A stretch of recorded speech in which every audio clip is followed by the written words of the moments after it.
কলেমায়ে তৌহিদ ইসলামের মৌলিক ভিত্তি। এটি ঈমানের প্রথম স্তম্ভ, আল্লাহর একত্বে বিশ্বাস। আরবি পাঠ ও বাংলা অর্থ: লা ইলাহা ইল্লাল্লাহু মুহাম্মাদুর রাসূলুল্লাহ। উচ্চারণ: লা ইলাহা ইল্লাল্লাহু মুহাম্মাদুর রাসূলুল্লাহ। বাংলা অর্থ: আল্লাহ ছাড়া কোনো উপাস্য নেই, মুহাম্মদ সাল্লাল্লাহু আলাইহি ওয়াসাল্লাম আল্লাহর রাসূল। ফজিলত ও গুরুত্ব। তৌহিদের ঘোষণা: এটি আল্লাহর একত্বের ঘোষণা, যা মুসলমান হওয়ার প্রথম শর্ত। মানসিক প্রশান্তি: কলেমা পাঠে অন্তরে শান্তি ও আত্মবিশ্বাস জন্ম নেয়।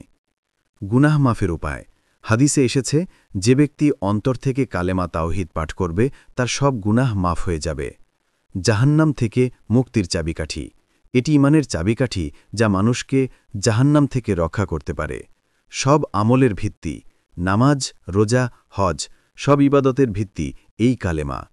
হে আল্লাহ, মমিন মুসলমানদের অন্তরে তুমি কালেমায়ে তাওহীদের দাওয়াত পৌঁছিয়া দাও।